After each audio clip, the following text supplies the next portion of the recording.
Hello நண்பாஸ் and நண்பீஸ். So இன்னைக்கு இந்த வீடியோவில் நம்ம செப்டம்பர் 2025ல் சிஏ ஃபவுண்டேஷன் அக்கௌண்ட்ஸில் என்ன மாதிரி டைப் ஆஃப் கொஸ்டின்ஸ்லாம் கேட்க போகிறாங்கன்னு நம்ம அனலைஸ் பண்ண போகிறோம். ஸோ நான் என்ன பண்ணியிருக்கேன்னா, லாஸ்ட்டாக கேட்டிருக்க 4 அட்டம்ஸ் இருக்குல்ல, மே 25, ஜான் 25, செப்டம்பர் 24, ஜூன் 24, இந்த 4 அட்டம்ப்டில் என்னென்ன கொஸ்டின்ஸ்லாம் கேட்டிருக்காங்க அதை சாப்டர் வைஸ் மட்டும் இல்லாமல் அந்த சாப்டருக்குள்ளேயே டிஃப்ரெண்ட் டைப்ஸ்லாம் இருக்கும். கரெக்டாக ஃபார் எக்ஸாம்பிள் இப்போ டெப்ரிஷியேஷன்லேயே டிஃப்ரெண்ட் மெத்தட்ஸ்லாம் இருக்குது. Straight line method, diminishing balance method, அதுக்கப்புறம் என்ன depletion method, sum of year digit method, production units method, machine hours method. அதுக்கடுத்தது சப்போஸ் வந்து ஸ்ட்ரெயிட் லைன் மெத்தட்லேருந்து WDV லைக் டிமினிஷிங் பேலன்ஸ் மெத்தடில் சேஞ்ச் பண்ணால் என்ன ஆகுது, கிராஸ் பேசிஸில் வந்து அக்கௌண்ட்ஸ் பேசிஸ் பண்ணால் நம்ம எப்படி வந்து அந்த accounts ledger account 3 different accounts prepare பண்ணல. ஸோ அந்த மாதிரி எப்படி ப்ரிப்பேர் பண்ணுறது அப்படின்ட்டு சாப்டர் வைஸ் மட்டும் இல்லாமல் எந்த டைப் ஆஃப் கொஸ்டின்ஸ் கேட்குறாங்கன்னா அந்த பேசிஸில் வந்து அதை ப்ரிப்பேர் பண்ணியிருக்கேன். ஸோ ஓரளவுக்கு உங்களுக்கு ஐடியா கிடைக்கும். ஓகே, ஸோ இந்த இது பார்த்தோன்னா எதை வந்து நான் ஃபஸ்ட்டு ப்ரையாரிட்டைஸ் பண்ணி படிக்கணும் அப்படின்ட்டு. Before I get in to the video, இந்த டாக்குமெண்ட்டை வந்து நீங்கள் எங்கே டவுன்லோட் பண்ணலான்னா, இது வந்து 2 இடத்துல அவைலபிளாக இருக்குது. ஒன்று வந்து CA.Kribakiranloganathan.in அப்படின்னு ஒரு வெப்சைட் இருக்குது. கரெக்டாக. ஸோ அதோடைய லிங்க்கை வந்து நான் கீழே டெஸ்கிரிப்ஷனில் கொடுக்குறேன். அந்த வெப்சைட்டில் ரிசோர்ஸஸ் அந்த பேஜில் வந்து நான் கொடுத்துருக்கேன், நீங்கள் டவுன்லோட் பண்ணிக்கலாம். இல்லைனா நம்மளுடைய டெலகிராம் சேனல் இருக்குல்ல, ஸோ டெலகிராம் சேனல்லையும் நான் ஷேர் பண்ணுறேன், அதோடைய லிங்க்கு கீழே இருக்குது. ஸோ அதுலேருந்து நீங்கள் டவுன்லோட் பண்ணிவிட்டு யூ கேன் யூஸ் இட். இதை வந்து இந்த வீடியோ பார்க்குறவங்க 2 டைப் ஆஃப் ஸ்டூடெண்ட்ஸ் இருப்பீங்க. கரெக்டாக. ஸோ ஒன்று வந்து அந்த எக்ஸ்ட்ரீம் சார், நான் இப்போ ஃபார் எக்ஸாம்பிள் அக்கௌண்டிங் ப்ராசஸ் பார்த்தீங்கன்னா அதில் எல்லா யூனிட்டும் படிச்சுட்டேன் சார். பேங்க் ரெக்கன்ஸில் எந்த டைப் ஆஃப் கொஸ்டின் கேட்டாலும் எல்லாத்துக்கும் ஆன்சர் சால்வ் பண்ணிட்டேன் சார். டெப்ரிஷியேஷனில் நான் சொல்லியிருக்கேன்ல, ஸோ இந்த டைப் ஆஃப் கொஸ்டின் எல்லாத்தையும் நான் சால்வ் பண்ணிட்டேன் சார். ஸோ அப்படின்றவங்க லைக் அந்த எக்ஸ்ட்ரீம் நான் எல்லாத்தையும் பார்த்துட்டேன்றவங்க அவங்களுக்கும் ஹெல்ப் ஆகும். என்னென்னா, இதில் வந்து சில பேட்டர்ன் இருக்கும்ல, சில கொஸ்டின்ஸ் வந்து எய்தர் இப்போ 2 டைப் ஆஃப் கொஸ்டின்ஸ் இருக்கும். ஏபி எய்தர் ஏ கேட்பாங்க, இல்லை பி கேட்பாங்க. பட் ஏ அண்ட் பியில் கண்டிப்பாக ஒரு கொஸ்டின்ஸ் வந்து கேட்பாங்க. ஸோ அந்த மாதிரி கொஸ்டின்ஸ்லாம் இருக்கும். இல்லைனா சில கொஸ்டின்ஸ் வந்து லாங் ஒரு சில பர்டிகுலர் பீரியடாக வந்து கேட்காம இருப்பாங்க. பட் அது வந்து நம்ம எக்ஸ்பெக்ட் பண்ணலாம் அப்படின்னு. அது வந்து இம்பார்ட்டன்ட் டைப் ஆஃப் கொஸ்டின் தான், பட் ஒரு ஃபியூ அட்டம்ஸாக கேட்கல. அந்த மாதிரி டைப் ஆஃப் கொஸ்டின்ஸ்லாம் இருக்கும்ல. ஸோ இந்த மாதிரி டைப் ஆஃப் கொஸ்டின்ஸ்லாம் இருக்குதுன்னு உங்களுக்கு தெரிஞ்சுட்டு, அது வந்து சப்போஸ் நீங்கள் மிஸ் பண்ணியிருந்தீங்கன்னா இந்த ப்ராக்டிஸ் பண்ணுறப்போ, இல்லைனா மறந்த மாதிரி ஃபீல் இருக்குன்னா, ஸோ அதெல்லாம் வந்து மிஸ் பண்ணாமல் போய் சால்வ் பண்ணுறது. ஓகேவா? ஸோ அவங்களுக்கு வந்து அந்த டைப்பில் ஹெல்ப் ஆகும். அவங்க ஆல்ரெடி சால்வ் பண்ணிட்டாங்க, பட் ஸ்டில் சில டைப் ஆஃப் கொஸ்டின் வந்து மிஸ் பண்ணியிருப்பாங்க. சில டைப் ஆஃப் கொஸ்டின்ஸ் வந்து ரீகால் பண்ண முடியும். ஓகே, இந்த சாப்டரில் இந்த யூனிட் இருக்குது, இந்த டைப் ஆஃப் கொஸ்டின் இருந்துச்சுல, பட் நான் சால்வ் பண்ணது மறந்த மாதிரி இருக்குது. Okay, so let me go and practice it. So அந்த வேலை அவங்களுக்கு ஹெல்ப் ஆகும். ஸோ இன்னொன்று வந்து ஓரளவுக்கு பேலன்ஸ்டாக இருப்பாங்க. சார் நான் லெக்சர் பார்த்துட்டேன், நான் ஓரளவுக்கு illustration questions, book back questions, compiler கொஸ்டின்ஸை பார்த்துட்டேன், பட் இப்போ எனக்கு என்ன பண்ணுறதுன்னு தெரியலை சார், எப்படி ஆரம்பிக்கிறது அப்படின்னா, அவங்களுக்கு இது ரொம்ப ஹெல்ப் ஆகும். அவங்க என்ன பண்ண போகிறாங்கன்னா, ஓகே, ஸோ இந்த சாப்டரில் இந்த டைப் ஆஃப் கொஸ்டின்ஸ்லாம் வந்து main. Okay, I'm not saying இதுலேருந்து 100% மார்க் வரும் அப்படின்னு சொல்லலை. இதுலேருந்து கிட்டத்தட்ட ஒரு 40லேருந்து 60 எக்ஸ்பெக்ட் பண்ணுறோம். ஓகேவா? பிகாஸ் இந்த பேட்டர்ன் வைஸ் இந்த மாதிரி கொஸ்டின்ஸ் கேட்க சான்சஸ் இருக்குது. பட் இது அப்படியே கேட்பாங்க 100% வரும்னா கிடையாது. ஐசி வந்து எப்போவுமே they'll play something. ஓகேவா? அண்ட் இந்த எக்ஸ்பெக்டட் மார்க் வந்து ஒரு 60லேருந்து 70 மார்க்ஸாக கூட இன்க்ரீஸ் ஆகலாம், இல்லைனா ஒரு 30-20 கூட குறையலாம். So okay, so that's what the chances are. But இந்த மாதிரி கொஸ்டின்ஸ்லாம் ரிப்பீட்டடாக கேட்டுட்டு இருக்காங்க. So there is a high chance can be even like next exam, அதாவது செப்டம்பர் 25ல் அகைன் கேட்கறதுக்கு சான்சஸ் இருக்குது. ஓகே, ஸோ நம்ம சும்மா 2 அட்டம் மட்டும் பார்க்கல, லாஸ்ட் 4 அட்டம் பார்க்குறோம், ப்ளஸ் இந்த 2 இமீடியட் ஆர்டிபி பார்க்குறோம். ஸோ ஒரு குட் பேசிஸ் தான் நம்ம எக்ஸ்பெக்ட் பண்ணுறதுக்கு. ஓகேவா? Okay, so now let's get started with chapter wise. So first chapter வந்து தியராட்டிக்கல் ஃப்ரேம்வொர்க். இதில் வந்து கிட்டத்தட்ட 7 யூனிட் இருக்குது. சார் 7 யூனிட் சொல்லியிருக்கீங்க, ஒரு டைப் ஆஃப் கொஸ்டினும் போடலாம். இது ஃபுல்லாகவுமே ஆஸ் த நேம் கோஸ் இது ஃபுல்லாக தியராட்டிக்கல் கொஸ்டின்ஸ் தான். ஸோ தியராட்டிக்கல் கொஸ்டினால இம்பார்ட்டன்ட் இல்லையான்னு கேட்டிங்கன்னா, இதுலேருந்து ஒரு 5லேருந்து 10 மார்க்ஸ் வந்து கேட்பாங்க, கண்டிப்பாக கேட்பாங்க. ஓகேவா? ஸோ இந்த 7 யூனிட்டு இருக்க இந்த புக் பேக் கொஸ்டின்ஸு ப்ளஸ் இந்த கம்பைலரில் ரிப்பீட்டடாக கேட்டிருக்க கொஸ்டின் மட்டும் சால்வ் பண்ணுங்கள். But don't spend too much time on it. Because இதில் 7 யூனிட் இருக்குது, அதில் 5லேருந்து 10 மார்க்ஸ் தான் கேட்குறாங்க. இதில் பாருங்களேன், வெறும் ஒரு யூனிட் இருக்குது, இதில் 5லேருந்து 10 மார்க்ஸ் கேட்குறாங்க. இதில் 1 5லேருந்து 8, இதுலேயே ஒரு யூனிட் தான் இருக்குது, 5லேருந்து 10. ஸோ இந்த 7 யூனிட்டை படிக்கிறதுக்கு டைம் ஆகுனா go to the other practical sum, because practical sumல மார்க்ஸ் வாங்குறதும் ஈஸி அண்ட் உங்களுக்கு மெமரைஸ் பண்ணுறதுக்கு நிறைய இருக்காது. கரெக்டாக? ஸோ அதே மாதிரி இதை நான் படிக்க தான் போகிறேன் சார் அப்படின்னா, தேரியாக இருக்குது அப்படின்னா, நீங்கள் 12th ஸ்டாண்டர்டில் 10th ஸ்டாண்டர்டில் அப்படியே புக்கிஷாக லைன் பை லைன் படித்த மாதிரிலாம் படிக்க தேவையில்லை. கீவேர்ட்ஸ் இருக்கும். ஓகே, ஸோ அந்த கீவேர்ட்ஸை வந்து பார்த்துட்டு அதை பேஸ் பண்ணி நீங்கள் எழுதுனா போதும். ஒரு 5 மார்க் கொஸ்டின் கேட்டாங்கன்னா ஒரு 7லேருந்து 8 புல்லட் பாயிண்ட்ஸ் எழுதுனா போதும். ஓகேவா? So try writing the answers இந்த புல்லட் பாயிண்ட்ஸ். ஓகே, கீவேர்ட்ஸை அண்டர்லைன் பண்ணுங்கள், எல்லாம் சர்க்கிள் பண்ணி காட்டுங்க. ஏன் அப்படி சொல்கிறேன்னா, இப்போ ஒரு கொஸ்டின் பேப்பரை நீங்கள் 3 hours எழுதுறீங்கன்னா இதை கரெக்ஷன் பண்ணுறவங்க வந்து மேக்ஸிமம் ஒரு 20 minutes 15 minutes தான் பார்க்க போகிறாங்க.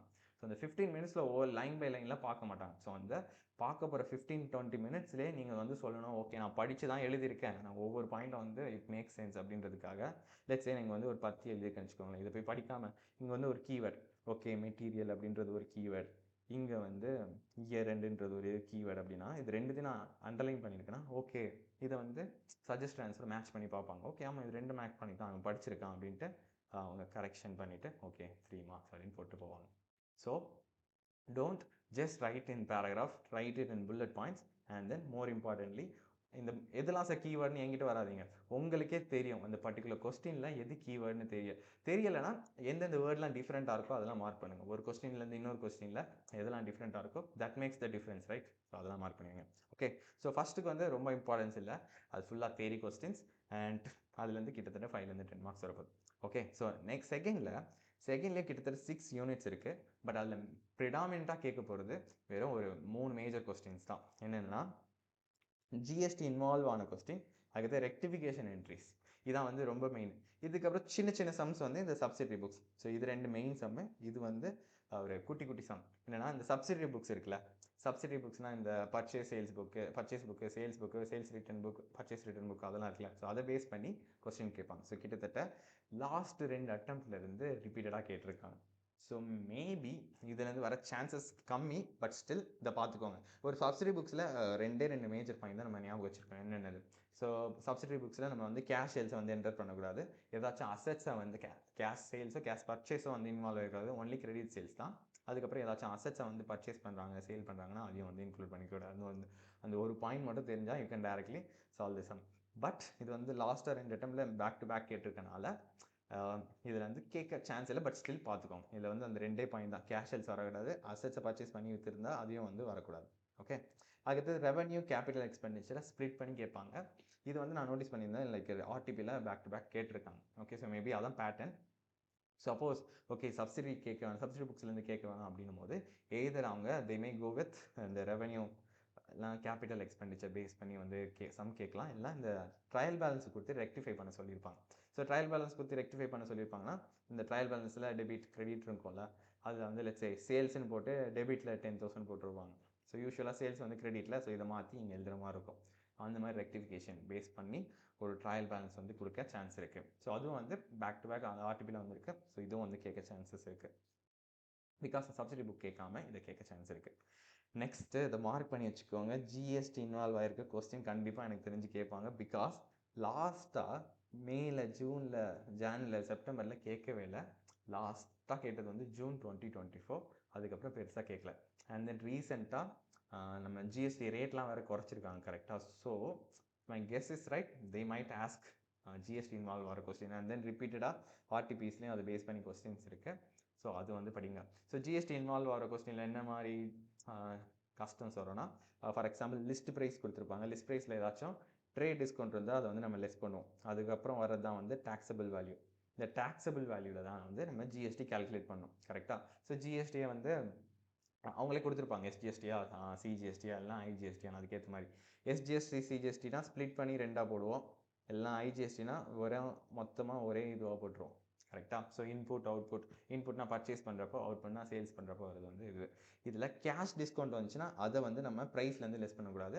இது வந்து நம்ம அந்த சப்ளையருக்கு ரீபே பண்ணுறப்போ, இல்லைனா அந்த கஸ்டமர் வந்து நம்ம கிட்ட காசு கொடுப்பாங்களே அந்த டைமில் அவர் கொடுக்க வேண்டிய டிஸ்கவுண்ட் குறைச்சி கொடுப்போம்ல, ஸோ அதுதான் வந்து கேஷ் டிஸ்கவுண்ட்.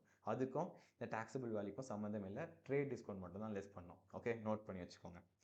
நெக்ஸ்ட்டு ரெக்டிஃபிகேஷன் வந்து ஒரு கோ டு கொஸ்டின்ஸ் மாதிரி.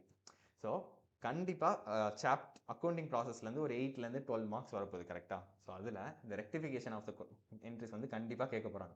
ஓகே, அதில் ஜிஎஸ்டி இன்வால்வ் ஆகிருக்க இல்லை, அதில் ஜிஎஸ்டி இன்வால்வ் ஆகிருக்க ரெக்டிஃபிகேஷன் என்ட்ரி கேட்கலாம், இல்லை ஜிஎஸ்டி இன்வால்வ் ஆகிருக்க வெறும் நார்மல் ஜேர்னல் என்ட்ரி கேட்கலாம். பட் ரெக்டிஃபிகேஷன் என்ட்ரி வர ஒரு லைக் 60 to 70% வந்து சான்சஸ் இருக்குது. ஓகேவா? பிகாஸ் பாருங்களேன், செப்டம்பரில் கேட்டிருக்காங்க, ஜூனில் கேட்டிருக்காங்க, ப்ளஸ் இந்த ஆர்டிபியில் பேக் டு பேக் வந்து வந்திருக்கு. ஸோ ரெக்டிஃபிகேஷன் என்ட்ரி கண்டிப்பாக வந்து சால்வ் பண்ணுங்கள் before you go to the exam hall. And rectification என்ட்ரிலே 3 டைப் ஆஃப் இருக்குது. ஸோ அந்த எரர்ஸ்லாம் வந்து சேம் ஏரியாலே ரெக்டிஃபை பண்ணிட்டாங்கன்னா, அதாவது ட்ரையல் பேலன்ஸ் ப்ரிப்பேர் பண்ணுறதுக்கே முன்னாடி சரி பண்ணிட்டாங்கன்னா சிம்பிள். அந்த என்ட்ரியை தப்பாக போட்டு அதை ரிவர்ஸ் பண்ணுவோம், கரெக்டான என்ட்ரியை கரெக்டான ஆஸ்பெக்ட் டெபிட் கிரெடிட்டில் எழுதுவோம். இது ட்ரையல் பேலன்ஸ் ப்ரிப்பேர் பண்ண பிறகு வந்து நம்ம ரெக்டிஃபை பண்ணோன்னா, இப்போ ஏதாச்சும் ஒரு அன்னோன் ஏரியா இருந்துச்சுன்னா அதுக்கு வந்து சஸ்பென்ஸ் அக்கௌண்ட் யூஸ் பண்ணுவோம். கரெக்டாக? சப்போஸ் நெக்ஸ்ட் இயரில் ரெக்டிஃபை பண்ணால் என்ன பண்ணுறது? அதாவது அக்கௌண்ட்ஸை க்ளோஸ் பண்ணிவிட்டு அதோடைய ப்ராஃபிட்டோ லாஸையும் கேபிட்டல் அக்கௌண்ட்ஸ் கொண்டு போயிட்டோம். இதுக்கப்புறம் ஏதாச்சும் ரெக்டிஃபை பண்ணணும்னா என்ன பண்ணுறது? அப்போ வந்து நம்ம will use profit and loss adjustment account. கரெக்டாக? ஸோ இந்த அட்ஜஸ்ட்மெண்ட் அக்கௌண்ட் பேஸ் பண்ணி இது வரைக்கும் கொஸ்டினே கேட்கல. இந்த லாஸ்ட் 4 அட்டெம்ப்டில் ப்ளஸ் ஆர்டிபிலையும் இருந்த மாதிரி இல்லை. ஸோ இந்த ரெக்டிஃபிகேஷன் ஆஃப் என்ட்ரிலேயே இந்த நெக்ஸ்ட் இயரில் ஏதாச்சும் ரெக்டிஃபிகேஷன் வந்துச்சுன்னா அதை பேஸ் பண்ணி சம் வரதுக்கு சான்சஸ் இருக்குது, நான் ப்ரெடிக்ட் பண்ணுறேன் அந்த மாதிரி. ஸோ அப்படின்னு தான் நம்ம என்ன பண்ண போகிறோம்? Profit and loss adjustment use பண்ண போகிறோம். பேசிக்காக இதை நோட் பண்ணி வச்சுக்கோங்க. 3 டைப் ஆஃப் கொஸ்டின்ஸ் இருக்கும்ல, like nominal accounts, real accounts, personal accounts. இதில் நாமினல் அக்கௌண்ட் வந்துச்சுன்னா அதுக்கு பதிலாக வியாபாரம் use profit and loss adjustment account. மற்ற ரெண்டுமே வந்துச்சுன்னா அசெட்ஸ் லைபிலிட்டிஸ் அதை மட்டும் அப்படியே போட்டு நம்ம போட்டுடலாம். ஸோ பேசிக்காக இது ஏன்னா நாமினல் அக்கௌண்ட்ஸ் வந்து ஒவ்வொரு வருஷமும் நம்ம க்ளோஸ் பண்ணிவிட்டு கேபிட்டல் அக்கௌண்ட்ஸுக்கு ட்ரான்ஸ்ஃபர் பண்ணிடும். கரெக்டாக? ஸோ போன வருஷத்துடைய இந்த நாமினல் அக்கௌண்ட் பேலன்ஸ்லாம் இந்த வருஷத்துடைய கேபிட்டல் அக்கௌண்ட்ஸில் ப்ராஃபிட் அண்ட் லாஸ் அக்கௌண்ட்டில் ஒழிஞ்சிட்டு இருக்கும். ஸோ அதனால தான் ஏதாச்சும் நாமினல் அக்கௌண்ட்ஸ் வந்துச்சுன்னா அதுக்கு மட்டும் நம்ம profit and loss adjustment account use பண்ணுவோம். அண்ட் தென் அசெட்ஸ் லைபிலிட்டிஸ் வந்துச்சுன்னா டேரெக்டாக அந்த என்ட்ரிஸே போட்டுரும். பிகாஸ் அந்த இது வந்து போன வருஷமும் இருந்திருக்கும், இந்த வருஷமும் வந்து பேலன்ஸ் ஷீட்டில் இருக்கும். கரெக்டாக?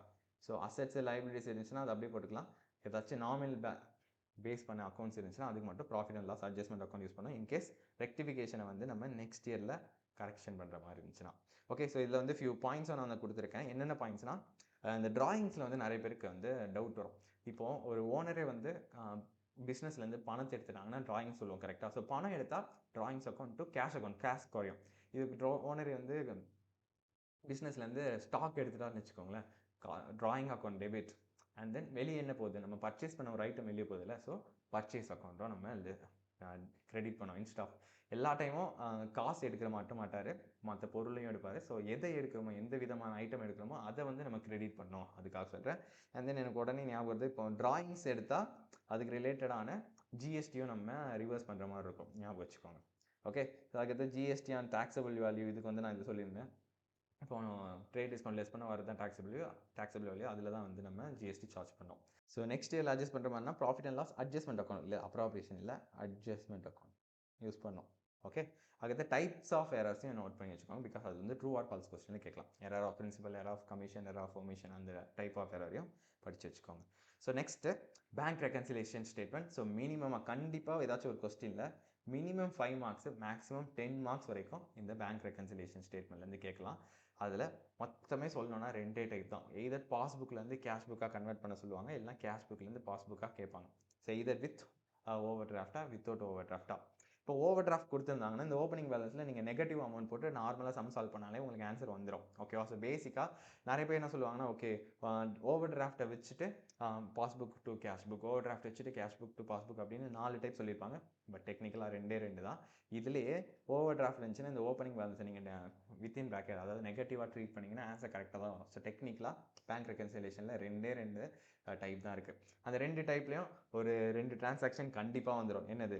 Check deposited but not clear, cheque வந்து issued but not showed for the payment அப்படின்னு இந்த 2 டிரான்சாக்ஷன் கண்டிப்பாக வரப்போகுது. ஸோ இப்போ ஒரு 10 மார்க்ஸ் கொஸ்டின் கேட்குறாங்கன்னா அதில் என்ன இருக்கும்? 10 டிரான்சாக்ஷன்ஸ் இருக்கும். கரெக்டாக? அதில் மேபி ஒரு 5 வந்து ஆட் பண்ணுற மாதிரி இருக்கும், ஒரு 4 வந்து லெஸ் பண்ணுற மாதிரி இருக்கும். இதில் லெட்ஸே நீங்கள் ஒரு 5 வந்து கரெக்டாக போட்டிருப்பீங்க, இல்லை 3 கரெக்டாக போட்டிருப்பீங்கன்னா at least you will get out of 10 marks you will get like around ஒரு 6லேருந்து 7 மார்க்ஸ் வந்து வாங்கிடுவீங்க. ஸோ எப்போவுமே don't worry about the final answer. It like only for bank reconciliation மட்டும் இல்லை, it can be for any chapters as such. Okay, ஒரு final accounts prepare பண்ணுறீங்கனாலும் ஒரு ட்ரேடிங் அக்கௌண்ட்டில் ஒரு ப்ராஃபிட் அண்ட் லாஸ் அக்கௌண்ட்டில் ஒரு 15 ஐட்டம் இருக்குன்னா ஒரு 10 ஐட்டம் நீங்கள் கரெக்டாக போட்டாலும் அந்த 10 ஐட்டமுக்கான மார்க் வந்து வரப்போகுது. கரெக்டாக? ஸோ மொமெண்ட் ஒரு கொஸ்டினில் அந்த 10 டிரான்சாக்ஷனில் ஒரு 2 டிரான்சாக்ஷன் எனக்கு தெரில அப்படின்னோடனே don't lose your mind.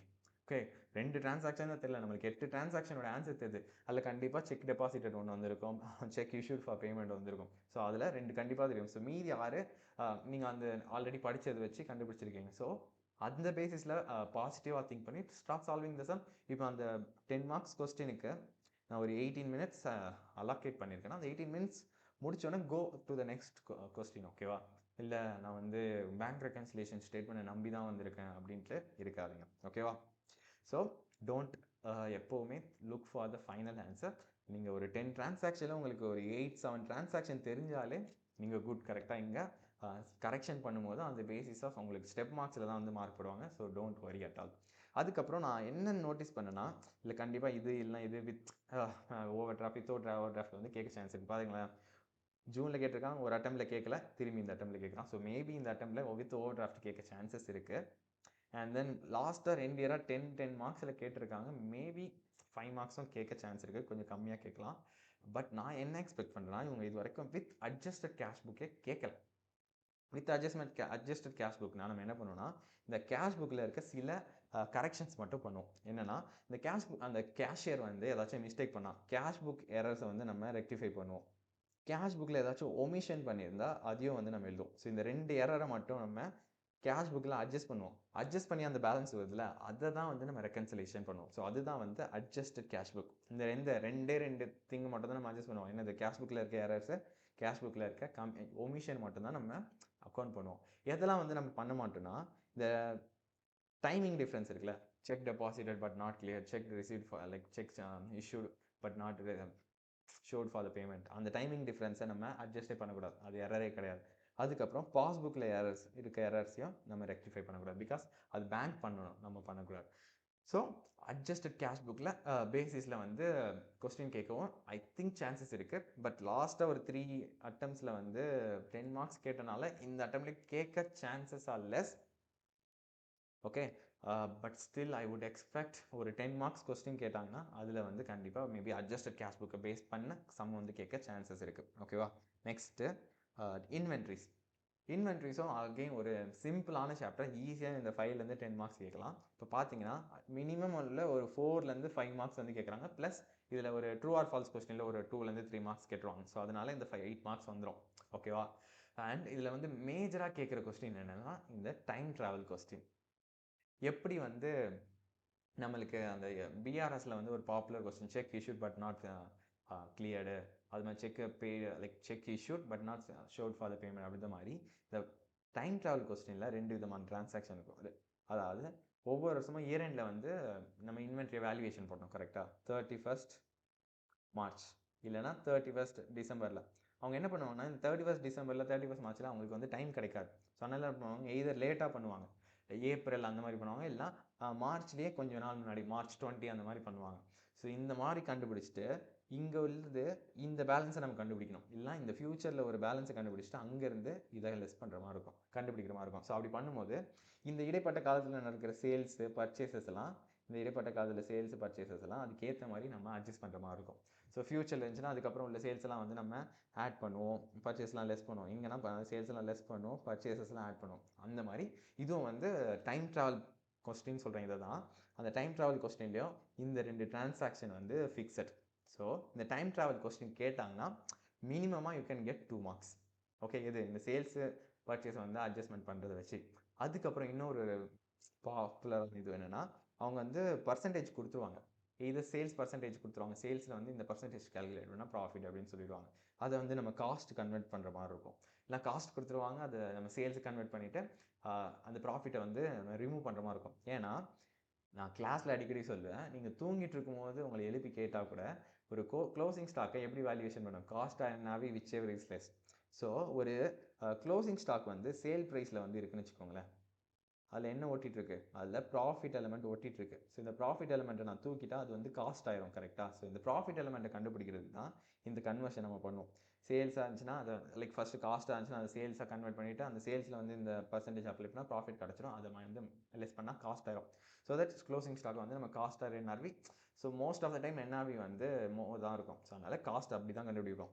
So அது வந்து ஒன் ஆஃப் த அதர் ஒரு ஈஸியான way to get the marks. Okay, so sales இப்போ சேல்ஸ்லேருந்து அதாவது காஸ்ட்லேருந்து சேல்ஸ் கண்டுபிடிக்க போகிறீங்கன்னா அந்த எக்ஸ் டிவைடட் பை 100 + எக்ஸ், இதுவே சேல்ஸ்லேருந்து காஸ்ட்னா எக்ஸ் டிவைடட் பை 100 - எக்ஸ், இந்த ஃபார்முலாலாம் படிச்சிருப்போம்ல கிளாஸில். ஸோ இது யூஸ் பண்ணுற மாதிரி இருக்கும். அண்ட் இது வந்து ஈஸியாக அந்த இப்போ ட்ரைன் ட்ராவல் கொஸ்டின் கேட்டாங்கன்னா ஆல்ரெடி 2 மார்க் ஈஸியாக கண்டுபிடிச்சலாம். ஓகே, பர்ச்சேஸ் சேல்ஸை வச்சு, அதுக்கப்புறம் இந்த கன்வர்ஷன் வச்சு ப்ராஃபிட் கண்டுபிடிக்கல இன்னொரு மார்க். ஸோ மீதி 2 மார்க் வந்து மற்ற டிரான்சாக்ஷன் வச்சு கண்டுபிடிக்கிற மாதிரி இருக்கும். ஸோ இது வந்து வெரி பாப்புலர் கொஸ்டின். பார்த்தீங்கன்னா அவுட் ஆஃப் லாஸ்ட் 4 கொஸ்டினில் 4 வாட்டி இதே தான் கேட்டிருக்காங்க. ஓகே, ஸோ மேபி இது அகெயின் ரிப்பீட் ஆகிற சான்சஸ் லெஸ், பட் படித்து வச்சுக்கோங்க. ஓகேவா?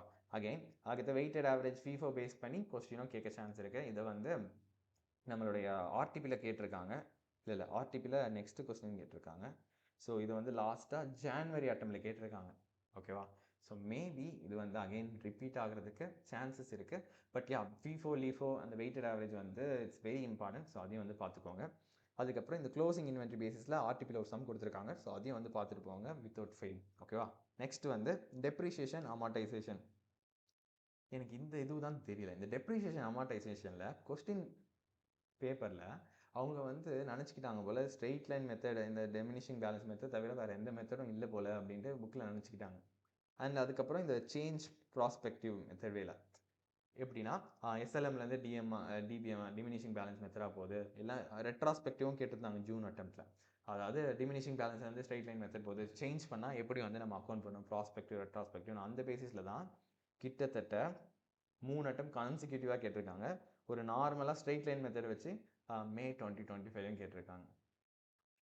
இது வரைக்கும் அவங்க இந்த லாஸ்ட் 4 அட்டம்ப்டில் ப்ளஸ் இந்த ஆர்டிபி எம்டிபியில் இந்த 5 ஏரியா வந்து அவங்க டச்சே பண்ணல. பட் ஐ ஃபெல்ட் இது வந்து ஈக்குவலி இம்பார்ட்டன்ட் அப்படின்னு. இந்த கிராஸ் பேசிஸில் நம்ம 3 லெஜர் அக்கௌண்ட் ப்ரிப்பேர் பண்ணுவோம்ல, மெஷினரி அக்கௌண்ட்டு, அது அக்குமுலேட்டட் டெப்ரிசியேஷனுக்கு ஒரு அக்கௌண்ட்டு, அது டிஸ்போசல் ஆஃப், அதாவது ஒரு மிஷின் விற்கிறாங்கன்னா இந்த மிஷினில் இந்த காஸ்ட் அக்குமுலேட் டெப்ரிசியேஷன் அக்குமுலேட் எடுத்து இந்த மிஷினை டிஸ்போசல் அக்கௌண்ட்டில் ட்ரீட் பண்ணிவிட்டு அங்கே வந்து நம்ம ப்ராஃபிட் கேல்குலேட் பண்ணுவோம். ஸோ அந்த பேசிஸில் சம் இது வரைக்கும் கேட்கவே இல்லை. ஸோ உங்களுக்கு டைம் இருந்தால் அதை பேஸ் பண்ணி கொஸ்டின் சால்வ் பண்ணுங்கள். அடுத்தது இந்த ரீவேல்யூவேஷன் பேசிஸ் இருக்குல்ல, வெரி வெரி சிம்பிள். ஒரு ஜேர்னல் என்ட்ரி தான் கேட்பாங்க. கரெக்டாக?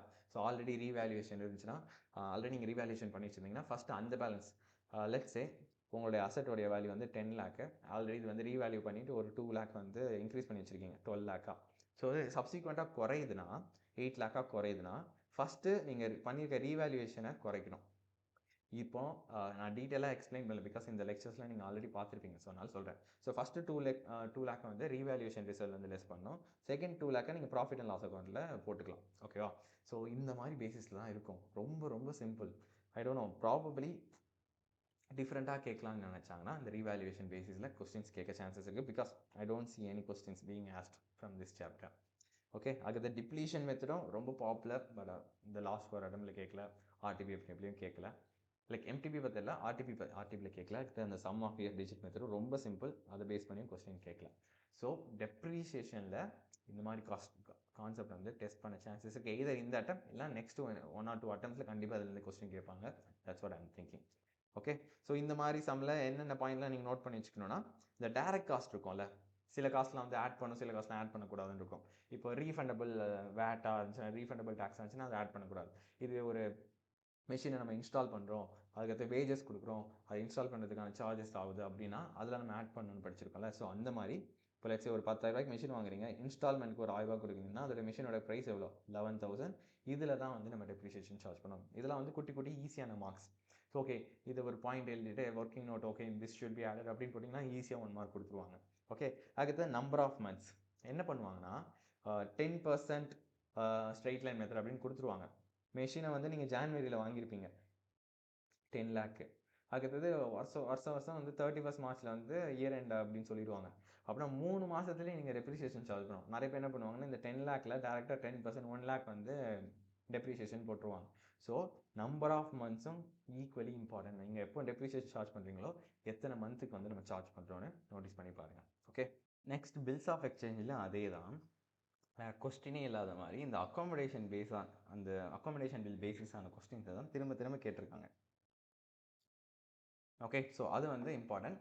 பட் ரீசெண்டாக 2 வாட்டி தொடர்ந்து கேட்டனால so probably I would expect ஒரு நார்மலான சம் கேட்க சான்சஸ் இருக்குது. இந்த கேன்சலேஷன் எக்ஸ்டென்ஷன் பண்ணுவாங்க அந்த பேசிஸில், இல்லைனா டிஸானர் ஆனது, டிஸானர் அப்போ அந்த நோட்டீஸ் சார்ஜஸ் பேங்க் ரைஸ் பண்ணோம். ஸோ அதை பேசிஸ் பண்ண கொஸ்டின் கேட்க சான்ஸ் இருக்குது. பட் அகாமடேஷன் பில்லை வந்து போட்டு பார்க்க மறந்துடாதீங்க. அதுக்கடுத்து இந்த பில் செட் ஃபார் கலெக்ஷன் ஒரு ஸ்பெஷல் சினாரியோவாக இருக்கும். ஸோ பேசிக்காக ஒரு பில்ஸ் ரிசீவல் வந்து பேங்க்குக்கு கொடுத்துட்டு நம்ம அவங்ககிட்ட கலெக்ட் பண்ண சொல்லுவோம். ஸோ அதனால் bills sent for collection to bills receivable account அப்படின்னு வரும். ஸோ அந்த என்ட்ரியும் வந்து கற்றுக்கோங்க. ஓகேவா? அண்ட் இந்த அக்காமடேஷன் பில்லில் இன்னொரு பாயிண்ட் என்னென்னா, அந்த பேங்கிங் சார்ஜஸ் 2 பேரும் வந்து ஒரு ஃபைனான்ஷியல் நீடுக்காக அந்த பில்லை வந்து அக்செப்ட் பண்ணிவிட்டு பேங்க்குக்கு கொடுத்துட்டு அந்த பணத்தை வந்து பிரிச்சுப்பாங்களே. ஸோ அந்த அக்காமடேஷன் பில் சார்ஜஸை 2 பேரும் பேஸ்டு அந்த அமௌண்ட் எடுக்கிறத வச்சு பிரிப்பாங்க. அதை வந்து மறந்துடாதீங்க அந்த என்ட்ரி. அதுக்கப்புறம் இந்த டியூ டேட் கால்குலேட் பண்ணுறது கொஞ்சம் அந்த இதெல்லாம் வந்து ப்ரொவிஷன்லாம் படிச்சுட்டு போங்க. யூஸ்வலாக 3 days கால்குலேட் பண்ணுவாங்க. பட் அந்த 3rd டே வந்து பப்ளிக் ஹாலிடேவாக இருந்தால் அதுக்கு முன்னாடி நாள், இது அந்த 3rd டே வந்து எமர்ஜென்சி ஹாலிடே வந்து அதுக்கு நெக்ஸ்ட் டே அப்படின்னு படிச்சிருப்போம். அதுக்கப்புறம் வந்து பில் அட் சைட்னா ஆன் டிமாண்ட், அப்போ வந்து இந்த டேஸ் ஆஃப் கிரேஸ்லாம் ஆட் பண்ணக்கூடாது. நார்மலாக இப்போ ஆஃப்டர் 3 months அந்த மாதிரி உள்ள பில்லை தான் வந்து நம்ம ஆட் பண்ணுவோம். இப்போ 3 monthsனால் ஒரு மாதிரி கால்குலேட் பண்ணுவோம், 90 daysனால் ஒரு மாதிரி கால்குலேட் பண்ணுவோம். ஸோ அந்த சினாரியோஸ்லாம் பார்த்து வச்சுக்கோங்க. இதெல்லாம் வந்து ட்ரூ ஆர் ஃபால்ஸ் கொஸ்டினில் கேட்க சான்ஸ் இருக்குது. இல்லை இந்த மாதிரி ஸ்டாண்டர்ட் கொஸ்டின்லேயே இந்த டேட்டு போகிற இடத்துல உங்களுக்கு மார்க் குறைய சான்ஸ் இருக்குது. ஸோ இதெல்லாம் வந்து ரிவைஸ் பண்ணிட்டு போங்க. நெக்ஸ்ட்டு வந்து ப்ரிப்பரேஷன் ஆஃப் ஃபைனல் அக்கௌண்ட்ஸ் இருக்கிறதுலே ஈஸியான சாப்டர். இதில் மோஸ்ட் ஆஃப் த டைம் இது தான் கேட்பாங்க. டிபி கொடுத்துட்டு அந்த டிபிலேருந்து trading account, profit and loss account, balance sheet prepare பண்ணுற மாதிரி இருக்கும். அதை வந்து ஞாபகம் வச்சுக்கோங்க. டிபியில் இருந்துச்சுன்னா அது வந்து இந்த ஃபைனான்ஷியல் ஸ்டேட்மெண்ட்டில் ஒரு பிளேஸில் தான் வரும். கரெக்டாக? இதுவே அட்ஜஸ்டிங் என்ட்ரிஸ், அது கீழே உள்ள அட்ஜஸ்டிங் என்ட்ரியில் இருந்துச்சுன்னா அது 2 இடத்துல வரும். இந்த அட்ஜஸ்டிங் என்ட்ரிஸ் வந்து ஒரு 15 அட்ஜஸ்டிங் என்ட்ரிஸ் இருக்குது அந்த டேபிள். அது வந்து புக்கில் கொடுத்துருப்பாங்க. ஸோ அந்த 15 மட்டும் நல்லா பார்த்துட்டு போங்க. Will be ready for the ஈஸியாக வந்து 10லேருந்து 15 மார்க்ஸ் எடுக்கலாம். Very very easy. Most of the time TB கொடுத்து தான் கேட்பாங்க. பட் ரீசெண்டாக அந்த மே 2025 ஆர்டிபியில் வெறும் எப்படின்னா, நம்ம அந்த நாட் ஃபார் ப்ராஃபிட் ஆர்கனைசேஷன், இந்த இன்கம்ப்ளீட் ரெக்கார்ட்ஸ்லாம் டிபி கொடுக்காம இன்ஃபர்மேஷன்ஸ் மட்டும் கொடுப்பாங்க. கரெக்டாக? இந்த ரெசிப்ட்ஸ் அண்ட் பேமெண்ட்ஸ் இன்ஃபர்மேஷன், இவ்வளோ அக்ரூவ் ஆயிருக்கு, இவ்வளோ எக்ஸ்பென்ஸ் இன்கர் ஆயிருக்கு அப்படின்ட்டு ஒரு ஆஸ்பெக்ட் மட்டும் கொடுத்துட்டு profit and loss account prepare பண்ண சொல்லுவாங்களே. ஸோ அந்த பேசிஸில் ரீசெண்டாக மே 25 ஆர்டிபியில் கேட்டிருந்தாங்க. சப்போஸ் கஷ்டமாக கேட்கணுன்னா அந்த மாதிரி கேட்க சான்ஸ் இருக்குது. But most of the I think ஒரு 80% ஆஃப் த சான்ஸ் வந்து இந்த பேசிஸ் பண்ணி தான் கொஸ்டின்ஸ் இருக்க சான்ஸ் இருக்குது. அதுக்கடுத்தது மேனுஃபேக்சரிங் அக்கௌண்ட் பற்றி இது வரைக்கும் லாஸ்ட்டாக எப்போ கேட்டிருக்காங்கன்னா ஜூன் 2024 தான் கேட்குறாங்க. அதுக்கப்புறம் மேனுஃபேக்சரிங் அக்கௌண்ட் ரிலேட்டான வச்சு ஒரு சோல் ப்ரொப்ரைட்டர் அக்கௌண்ட்ஸ் வந்து இன்னும் கேட்கல. ஸோ மேபி அது இன்க்ளூட் ஆகின ஒரு trading account plus manufacturing account include ஆன ஒரு அக்கௌண்ட் லைக் ஒரு சம் வந்து கேட்க சான்சஸ் இருக்குது. ஸோ அதுக்கு ரெடி ஆகிக்கோங்க. மேனுஃபேக்சரிங் அக்கௌண்ட் இந்த ப்ரொடக்ஷன் காஸ்ட் கண்டுபிடிப்போம். கரெக்டாக? ஸோ அதை எப்படி கண்டுபிடிக்கிறதுன்னு அந்த மேனுஃபேக்சரிங் அக்கௌண்ட்டோடைய டெம்ப்ளேட்டையும் பார்த்துட்டு போங்க. ஓகே. நெக்ஸ்ட் வந்து இந்த financial statement not for profit ஆர்கனைசேஷனில் பேசிக்காக இந்த 2 தான் ரொம்ப important. Receipts and payments account கொடுத்துட்டு இன்கம் அண்ட் எக்ஸ்பெண்டிச்சர் அக்கௌண்ட் கேட்பாங்க. இல்லை இன்கம் அண்ட் எக்ஸ்பெண்டிச்சர் அக்கௌண்ட் கொடுத்துட்டு ரெசிப்ட்ஸ் அண்ட் பேமெண்ட்ஸ் அக்கௌண்ட் கேட்பாங்க. இல்லை receipts income and expenditure plus balance sheet கேட்பாங்க. Very very very easy sum. So இதில் வந்து நம்ம ஒரு ஃபார்முலா படிச்சிருப்போம். ஒரு பேமெண்ட் பேசிஸில் இருக்கிறது எப்படி வந்து அக்ரூவல் பேசிஸில் மாற்றுறது அப்படின்னு. அதுக்கு இதில் அக்ரூவல் பேசிஸில் இருக்கிறது எப்படி வந்து பேமெண்ட் பேசிஸில் மாற்றுறது நம்ம படிச்சிருப்போம். இதுக்கு வந்து நம்ம என்னெல்லாம் பார்த்துருப்போம்? அந்த subscription due, subscription received in advance, அதுக்கப்புறம் அதோடைய ஓப்பனிங் பேலன்ஸ், க்ளோசிங் பேலன்ஸ் எந்தெந்த இடத்துல போடணும் அப்படின்ட்டு நம்ம அந்த கிளாஸில் டிஸ்கஸ் பண்ணல. ஸோ அந்த டேபிளை இன்னொரு தடவை படிச்சுட்டு போங்க. அதை வச்சுட்டு you can usually for like இந்த சம் சால்வ் பண்ணலாம். அதுலேயும் ஸ்பெசிஃபிக்காக இந்த ரெசிப்ட்ஸ் அண்ட் பேமெண்ட்ஸை வச்சுட்டு இன்கம் அண்ட் எக்ஸ்பெண்டிச்சர் கேட்குறது தான் very very fancy. So out of 4 இதில் 3 கொஸ்டினில் அந்த மாதிரி தான் கேட்டிருக்காங்க. ஒரு டைம் மட்டும் இந்த இன்கம் அண்ட் எக்ஸ்பெண்டிச்சர் வச்சுட்டு ரெசிப்ட்ஸ் அண்ட் பேமெண்ட்ஸ் கேட்டிருக்காங்க. அது தவிர இந்த ரேராக இந்த ஓப்பனிங் பேலன்ஸு, க்ளோசிங் பேலன்ஸ் மட்டும் கொடுத்துட்டு ரெசிப்ட்ஸ் அண்ட் பேமெண்ட்ஸ் எதுவுமே கொடுக்காம இன்கம் எக்ஸ்பெண்டிச்சர் கேட்கலாம். இல்லை அதே மாதிரி கொடுத்துட்டு ரெசிப்ட்ஸ் அண்ட் பேமெண்ட்ஸ் அக்கௌண்ட்டையும் கேட்கலாம். ஸோ ஓகே, இந்த மாதிரி கொஸ்டின்ஸ் வந்து நம்ம கம்பைலரில் இருக்குது. பட் இது வரைக்கும் கொஸ்டினில் கேட்கல. ஸோ உங்களுக்கு டைம் இருந்தால் இந்த பேசிஸில் அட்லீஸ்ட் ஒரு சம் சால்வ் பண்ணிட்டு போங்க. இல்லையா இந்த சம்மில் நிறைய கொஸ்டின் சால்வ் பண்ணுங்கள். அதில் இந்த சம்மில் அட்லீஸ்ட் ஒரு 3-4 கொஸ்டின் சால்வ் பண்ணுங்கள். ஸோ எதுலேருந்து சார் சால்வ் பண்ணுறது அப்படின்னா, ஃபஸ்ட்டு செக் இந்த மாதிரி சிமிலர் கொஸ்டின் வந்து இல்லுஸ்ட்ரேஷனில் இருக்கா, ப்ளஸ் இந்த book back study material book back கொஸ்டின்ஸில் இருக்கான்னு செக் பண்ணுங்கள். அதுக்கப்புறம் கோ டு த ஆர்டிபி. இந்த 2 ஆர்டிபி பாருங்கள். அதுக்கப்புறம் இல்லை சார் அது 2லேயும் பெருசாக இல்லை அப்படின்னா எம்டிபின்னு ஒன்று இருக்குல்ல, எம்டிபின்னு ரிலீஸ் பண்ணாங்க. 10 கொஸ்டின் பேப்பர்ஸ் இருக்குது. அதில் கண்டிப்பாக இருக்கும். அதில் வந்து ஒவ்வொரு கொஸ்டின் பேப்பரில் இந்த பர்டிகுலர் சம் வந்திருக்கா, ஓகே நாட் ஃபார் ப்ராஃபிட் ஆர்கனைசேஷனில் ஓகே இன்கம் அண்ட் எக்ஸ்பெண்டிச்சர்லேருந்து ரெசிப்ட்ஸ் அண்ட் பேமெண்ட் கேட்டிருக்காங்க, ஓகே இந்த சம் நான் சால்வ் பண்ண போகிறேன், அப்படி சால்வ் பண்ணி பாருங்க. ஓகேவா? அதுக்கப்புறம் account from incomplete record single entry system. So இது வந்து பர்சனலி எனக்கு பிடிக்காத சாப்டர். யூஸ்வலி நான் சாய்ஸ் விடணும்னா ஐ ட்ரை டு இந்த இன்கம்ப்ளீட் ரெக்கார்ட்ஸை தான் விட பார்ப்பேன். ஏன்னா இது வந்து டபுள் என்ட்ரி சிஸ்டம் கிடையாது. கரெக்டாக ஈஸியாக அந்த ட்ரையல் பேலன்ஸை லைக் அதாவது ப்ராஃபிட் அண்ட் லாஸ்க்கு நம்ம ப்ரிப்பேர் பண்ணிவிட்டு பேலன்ஸில் போகிறப்போ அதை பேலன்ஸ் பண்ணுறது கொஞ்சம் கஷ்டமாக இருக்கும்.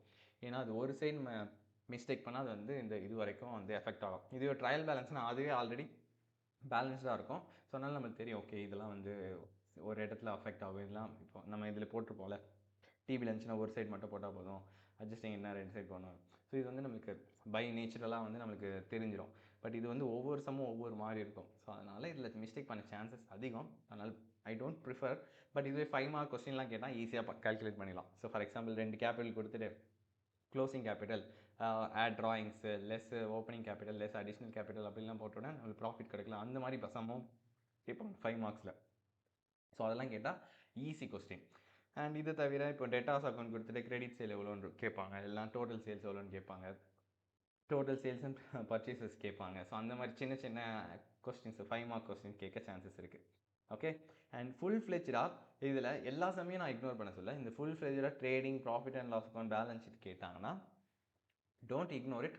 உங்களுக்கு மற்ற கொஸ்டின் சால்வ் பண்ணவே முடியாது சார், அந்த பட்சத்தில் accounts from incomplete record solve பண்ணுங்கள், இல்லைனா try to leave it. Okay and இந்த மாதிரி சம்மில் எப்படி நம்ம கேல்குலேட் பண்ணுற மாதிரி இருக்கும்னா கேஷ் சேல்ஸை வந்து நீங்கள் கேஷ் புக்லேருந்து கண்டுபிடிக்கிற மாதிரி இருக்கும். இல்லைனா வந்து கிரெடிட் சேல்ஸ் எப்படி பண்ணுவாங்கன்னா இந்த டெட்டாஸ் அக்கௌண்ட் இருக்குல்ல, டெட்டாஸ் அக்கௌண்ட்டில் நம்ம ஓப்பனிங் பேலன்ஸு பேமெண்ட்டு இந்த வருஷத்தோட கிரெடிட் சேல் அந்த பேலன்ஸ் இங்கே கண்டுபிடிக்கிற மாதிரி இருக்கும். இல்லைனா கிரெடிட்டாஸ்லேருந்து கிரெடிட் பர்ச்சேசஸ் கண்டுபிடிக்கிற மாதிரி இருக்கும். அண்ட் க்ளோசிங் ஸ்டாக்கை வந்து நம்ம கேல்குலேஷன் பண்ணிவிட்டு இன்வென்ட்ரியில் நம்ம கண்டுபிடிச்சிருப்போம்ல, அந்த பேசிஸில் கண்டுபிடிக்கிற மாதிரி இருக்கும். அந்த ப்ராஃபிட் பர்சன்டேஜை வச்சுட்டு நம்ம க்ளோசிங் ஸ்டாக் கண்டுபிடிக்கிற மாதிரி இருக்கும். அந்த மாதிரி டிஃப்ரெண்ட் வேஸ் ஒவ்வொரு சம் ஒவ்வொரு மாதிரி போடுவோம். ஸோ அதனால் இந்த ஃபுல் ஃப்ளெஜ் சம் வந்து உங்கள் கான்ஃபிடென்ஸாக இருக்கீங்க, இந்த மாதிரி சம் வந்து நான் ஆல்ரெடி சால்வ் பண்ணியிருக்கேன்னா கோ ஃபார் இட். அதர்வைஸ் உங்கள் செக் பண்ணி பாருங்கள், கொஸ்டின் ரொம்ப கஷ்டமாக இருந்துச்சுன்னா கோ டு த நெக்ஸ்ட், அது சாய்ஸில் வந்து விட பாருங்கள். ஓகே அண்ட் தென் லாஸ்ட்டில் வந்து இந்த partnership accounts and company accounts. பேசிக்காக இது வந்து இந்த தமிழ் சினிமாவோட தளபதி மாதிரி. கிட்டத்தட்ட இது ரெண்டு மட்டுமே ஒரு 30லேருந்து 40 மார்க்ஸ் வந்து கவர் பண்ணிக்கிறது. அண்ட் தென் இது அந்த அளவுக்கு வந்து கஷ்டமும் கிடையாது. எஸ்பெஷலி இந்த பார்ட்னர்ஷிப்பில் எனக்கு என்னன்னு தெரியலை, வெறும் லிமிட்டடாக தான் கொஸ்டின்ஸ் கேட்குறாங்க. இந்த அட்மிஷன் ரிட்டையர்மெண்ட் டெத் இது 3 பேஸ் பண்ணி ஒரு பேப்பரில் அட்லீஸ்ட் ஒரு சம் வந்துடுது. ஓகே இங்கே பாருங்களேன், இதில் அட்மிஷன் ரிட்டையர்மெண்ட் ரெண்டுமே சேர்ந்து வச்சுருக்காங்க. இதில் டெத்தை பற்றி கேட்டிருக்காங்க, இல்லை அட்மிஷன் ரிட்டையர்மெண்ட், இல்லை அட்மிஷன் பற்றி கேட்டிருக்காங்க. ஸோ அட்மிஷன் ரிட்டையர்மெண்ட் டெத்தை எல்லா சமயம் சால்வ் பண்ணி பாருங்கள். ஏன்னா அதுலேருந்து கண்டிப்பாக ஒரு கொஸ்டின் வரப்போகுது. சில டைம் லக்கியாக இருந்தால் இந்த மே அட்டம் ஸ்டூடெண்ட்ஸ் மாதிரி இருந்தால் 2 கொஸ்டின்ஸ் கூட கேட்கலாம். ஸோ இதில் மேக்ஸிமம் என்னெல்லாம் வரப்போகுது, okay new profit sharing ratio கண்டுபிடிப்பீங்க, எதுவுமே சொல்லலாம் ஈக்குவலி ஷேர் பண்ணுற மாதிரி பண்ண போகிறோம். அதுக்கு குட்வில்னா இப்போ புதுசாக வந்தாருன்னா அவங்களுக்கு வந்து இந்த சாக்ரிஃபைசிங் ரேஷியோவில் பிரித்து கொடுப்போம். இப்போ வெளியே போனாங்கன்னா அவங்களுக்கு வந்து கெய்னிங் ரேஷியோவில் பிரித்து கொடுப்போம். அது மாதிரி தான் இருக்கும். அதுக்கு இந்த இன்ட்ரெஸ்ட் கால்குலேட் பண்ணுறது, அதுக்கப்புறம் இந்த ரீவேல்யூஷன் அக்கௌண்ட் ஒன்று இருக்கும். ஓகே இந்த புக் வேல்யூலேருந்து இவ்வளோ ரீவேல்யூஷன் பண்ணுவோம், இது இன்க்ரீஸ் ஆகும் டிக்ரீஸ் ஆகும், அதை வந்து நம்ம பார்ட்னருக்கு அவங்களோட ஓல்டு பார்ட்னருக்கு அவங்க ஓல்டு ஷேரிங் ரேஷியோவில் பிரித்து கொடுக்குற மாதிரி இருக்கும். இந்த life policy joint life policy அது அந்த டெத் அப்போ ரிட்டையர்மெண்ட் அப்போலாம் வரும் கரெக்டாக. ஸோ இந்த சம்மெல்லாம் இந்த ஒர்க்கிங்ஸ்லாம் ஒவ்வொரு ஒர்க்கிங்ஸ்க்கும் வந்து 2 மார்க் 3 மார்க் 1 மார்க்குன்னு இருக்கும். ஸோ இந்த கொஸ்டின் நீங்கள் ஃபுல்லாக கரெக்டாக பண்ணணுன்னு கூட அவசியம் கிடையாது. ஒரு 10 மார்க்ஸ் கேட்குறாங்க கரெக்டாக, இதெல்லாம் 16 மார்க்ஸ் இருக்குன்னா இந்த ஒர்க்கிங்ஸ் நோட்டு நார்மலாக ரீவேல்யூஷன் அக்கௌண்ட் போட்டு சில இதெல்லாம் இன்க்ரீஸ் ஆகும், சில இதெல்லாம் இதை போட்டாலே இதில் ஒரு 2 மார்க்ஸ் வந்துடும். அதுக்கடுத்தது அந்த பார்ட்னர்ஸோடைய கேபிட்டல் அக்கௌண்ட்டு, அது profit and loss account balance ஷீட்லாம் போட்டால் அதில் சில ஐட்டம்ஸ்லாம் இருக்குல்ல, இதெல்லாம் அங்கே வரும் இதெல்லாம் வரும். இதுக்கடுத்தது இப்போ நியூ ப்ராஃபிட் ஷேரிங் ரேஷியோக்கு ஒரு ஒர்க்கிங் நோட்டு, குட்வில்க்கு ஒரு ஒர்க்கிங் நோட்லாம் போடும்போது அதுவே கிட்டத்தட்ட 8லேருந்து 10 மார்க்ஸ் வந்துடும். ஸோ ஃபைனல் ஆன்சர் அந்த தப்பாக இருந்தாலும் ஒரு 6லேருந்து 5 மார்க்ஸ் தான் குறையும். மற்றபடி நீங்கள் போடுற ஒர்க்கிங்ஸ்லாம் வந்து மார்க்ஸ் வந்து நிறையா வந்துடும். ஓகேவா, லைஃப் பாலிசிலாம் அது எப்படி நம்ம கேல்குலேட் பண்ணுறது, ஜாயிண்ட் லைஃப் பாலிசி எப்படி பண்ணுறது, செப்பரேட் லைஃப் பாலிசி எப்படின்னா ஒர்க்கிங் நோட் போடும்போது அது செப்பரேட்டாக மார்க்ஸ் கொடுத்துருவாங்க. ஓகேவா, ஸோ இந்த 3 இதுவை எப்படியாச்சும் நிறைய சம் சால்வ் பண்ணிவிட்டு இந்த ஒர்க்கிங்ஸ்லாம் எப்படி கொடுத்தாலும் என்ன மாதிரி சம் கொடுத்தாலும் என்னால் சால்வ் பண்ண மினிமம் 8லேருந்து 10 மார்க்ஸ் வந்து வாங்கிடுவேன் அப்படின்ற அளவுக்கு ப்ரிப்பேர் பண்ணிட்டு ரெடியாக போங்க. அண்ட் தென் ஒரு பேட்டர்ன் என்ன நோட் பண்ணனா, இவங்க வந்து இந்த டிசொல்யூஷனில் நம்ம 3 மெத்தட் படிச்சிருப்போம். ஒன்று வந்து நார்மல் மெத்தட், எல்லா அசட்டையும் மொத்தமாக வைத்துட்டு நம்ம ஒவ்வொரு 3 பேர் செட்டில் பண்ணுவோம். இந்த கிரெடிட்டார்ஸு, அந்த partner loan, partners account. So அந்த பேசிஸில் ஒரு ஆர்டிபி சம்ஸ் இருக்குது. அவ்வளோதான், ஆர்டிபியில் மட்டும் ஒரே சம் இருக்குது. அண்ட் இந்த maximum loss method, relative capital method, அதாவது பீஸ்மேல் டிஸ்ட்ரிபியூஷனில் படிச்சிருப்போம்ல, அந்த பேசிஸ்லலாம் சம்மே கேட்கல இது வரைக்கும். அதுக்கடுத்து இது interest on capital, interest on ட்ராயிங்ஸ்லேயும் பெருசாக சம் இல்லை. ஒரே ஒரு வாட்டி ஒரு 5 மார்க்ஸ் கேட்டிருக்காங்க, அவ்வளோதான். ஸோ கிட்டத்தட்ட இந்த 4 அட்டம்ப்டில் mostly they focused on the admission retirement death. So நான் என்ன எதிர்பார்க்குறேன்னா, மேபி பாருங்களேன், ரீசெண்ட் ஆர்டிபிலையும் ரிட்டைர்மெண்ட் டெத்தை மட்டும் ரெண்டுமே கிட்டத்தட்ட பார்ட்னர் ஒருத்தர் வெளியே போகிறார், அது பேஸ் பண்ணியிருக்கு. ஸோ ஈஸியாக கேட்குறதா இருந்தால் கண்டிப்பாக இந்த அட்மிஷன் ரிட்டைர்மெண்ட் டெத்லேருந்து 2 கொஸ்டின் கேட்கலாம். இல்லை அப்படின்னா இந்த அட்மிஷன் ரிட்டைர்மெண்ட் டெத்லேருந்து ஒரு கொஸ்டினோ, இன்னொரு கொஸ்டினை டிசல்யூஷன்லேருந்து கேட்பாங்க நான் எதிர்பார்க்குறேன். அப்படி இல்லைன்னா இந்த appropriation, profit and loss appropriation account வச்சு நம்ம சம் சால்வ் பண்ணோம்ல ஃபஸ்ட்டு யூனிட்டில், ஸோ அதை பேஸ் பண்ணி கூட சம் கேட்கலாம். ஸோ இதையும் வந்து ப்ரிப்பேர் பண்ணிட்டு போங்க. அட்லீஸ்ட் ஒரு கொஸ்டின் ஆச்சும் ஈச் இந்த டைப்பில் ஓகே சால்வ் பண்ணிட்டு போங்க. பட் இந்த அட்மிஷன் ரிட்டைர்மெண்ட் டெத்தை வந்து எந்த காரணத்துக்கு கொண்டும் விட்டுறாதீங்க. பிகாஸ் அது ஈஸியாக 10 மார்க் கிடைச்சிடும். அண்ட் அதில் இருக்க ஒர்க்கிங் நோட்டுக்கு தான் வந்து மேரக்டர் கரெக்டாக. ஒர்க்கிங் நோட்டு, அதுக்கு ரீவேல்யூஷன் அக்கௌண்ட், அதுக்கப்புறம் கேபிட்டல் அக்கௌண்ட், அந்த பேலன்ஸ் ஷீட்டு, அதுக்கப்புறம் பேலன்ஸ் ஷீட்டு, அந்த பேலன்ஸ் ஷீட்டில் ஒவ்வொருத்தருக்கும் என்னென்ன வரும், என்ன அசட்ஸை வந்து ரீவேல்யூஷன் பண்ண அமௌண்ட்டில் போடுவோம்ல, ஸோ அதுக்கே வந்து இப்போ ஒரு 8 மார்க் வந்துடும். 8லேருந்து 10 12 மார்க்ஸ் வந்துடும். ஃபைனல் ஆன்சருக்கு கரெக்டாக இல்லையோ நீங்கள் மினிமம் இந்த 8லேருந்து 12 வாங்கிடலாம். ஸோ எந்த காரணத்துக்கு கொண்டு இது விட்டுறாதீங்க. அதுக்கப்புறம் இந்த டிசொல்யூஷனில் இந்த மற்ற 2 டைப் இருக்கலாம், மேக்ஸிமம் லாஸ், ரிலேட்டிவ் கேபிட்டலும் அட்லீஸ்ட் 2 சம் ஆச்சு பார்த்துருப்பாங்க. 1 இல்லை 2 ஆச்சு பார்த்துருப்பாங்க. ஓகே. கம்பெனி அக்கௌண்ட்ஸில் அதுலேயும் வந்து சில கான்செப்ட் தான் ரிப்பீட்டடாக டெஸ்ட் பண்ணிக்கிட்டே இருக்காங்க. ஃபார் எக்ஸாம்பிள் இந்த 4 ஃபீச்சர் ஷேர்ஸ் ஆர்டிபிள் ஒரு தடவை கேட்டிருக்காங்க. லாஸ்ட் 4 அட்டம்ப்டில் 3 அட்டம்ப்டில் 4 ஃபீச்சர்ஸே கேட்டிருக்காங்க. அதுக்கடுத்து இந்த ஷேர் அப்ளிகேஷன் அலாட்மெண்ட் ப்ரோ ரேட்டாக கால் பண்ணிலாம் இருக்குல்ல, அதுவும் லாஸ்ட் 4 அட்டம்ப்டில் 3 அட்டம்ப்ட்ஸ் கேட்டிருக்காங்க. எஸ்னா வந்து ஸ்பிளிட்டு. ஸோ இதில் வந்து அலாட்மெண்ட் பற்றியும் கேட்டிருக்காங்க, இந்த போனஸ் விஷயம் பற்றி கேட்டிருக்காங்க. அலாட்மெண்ட் ப்ளஸ் 4 ஃபீச்சர் பற்றி கேட்டிருக்காங்க. 4 ஃபீச்சர் ப்ளஸ் நெக்ஸ்ட் என்னது போனஸ் இஷ்யூ பற்றி கேட்டிருக்காங்க. ஸோ அவன் 2த்தையும் கம்பைன் பண்ணி கேட்டிருக்காங்க. ஸோ எந்த காரணத்துக்கு கொண்டும் இந்த ஃபஸ்ட் யூனிட் இருக்குல்ல, சாரி செகண்ட் யூனிட், அது second unit 4 feature, share application, call scenarios, இதை வந்து விட்டுறாதீங்க. ஏன் கால் சினாரியஸை வச்சும் ரீசெண்டாக அந்த ஜான்வரி 2025 கேட்டிருக்காங்க. அந்த கால் சினாரியஸ் கால்குலேட் பண்ணுவோம்ல, அட்வான்ஸு அரியர்ஸ் அது. ஓகே. ஸோ இதுதான் அந்த கம்பெனி அக்கௌண்ட்ஸில் ஃபஸ்ட்டு ப்ரையாரிட்டி. அது அந்த செகண்ட் யூனிட் இருக்குல்ல, அதில் இருக்க ஃபீச்சர் பேஸ்டான சம்ஸும் share application allotment pro rata பேஸ்டான சம்மை சால்வ் பண்ணுங்கள். எதுலேருந்து சால்வ் பண்ண போகிறீங்க? இல்லுஸ்ட்ரேஷன்ஸ், புக் பேக்கு ப்ளஸ் இந்த எம்டிபி கொஸ்டின்ஸ். எம்டிபியில் 10 கொஸ்டின்ஸ் இருக்குல்ல, அந்த 10 கொஸ்டினில் டிக் பண்ணி எந்தெல்லாம் வந்து ஃபீச்சர் பேஸ் இருக்கும், மேக்ஸிமம் 3-4 தான் இருக்கும், அதை சால்வ் பண்ணிவிட்டு okay. So next very important இந்த போனஸ் இஷ்யூ. போனஸ் இஷ்யூ செப்பரேட்டாக ஒரு 5 மார்க்ஸ் 10 மார்க்ஸ் கேட்கலனாலும் இந்த மாதிரி மற்ற கொஸ்டினில் ஆட் பண்ணி விட்ருவாங்க. ஒரு ரெடம்ஷன் ஆஃப் ப்ரிஃபரன்ஸ் ஷேர்ஸில் கேட்பாங்க, ஒரு இஷ்யூவன்ஸ் ஆஃப் டிபென்ச்சர்ஸில் கொஸ்டின் கேட்டால் அது வந்து கண்டிப்பாக கேட்பாங்க. ஓகேவா? இது தவிர எனக்கு என்னன்னு தெரியலை, இந்த 3த்தையும் அவங்க பெருசாக கண்டுக்கவே மாட்டேங்கிறாங்க. எஸ்பெஷலி இந்த ரெடம்ஷன் ஆஃப் ப்ரிஃபரன்ஸ் ஷேர்ஸை ஆர்டிபியில் ஒன்று கேட்டிருக்காங்க. லாஸ்ட்டாக அவங்க ஜூன் 2024, அதுக்கப்புறம் ஒரு 5 மார்க்ஸ்லாம் ஸ்ப்ளிட் பண்ணி கூட கேட்கல.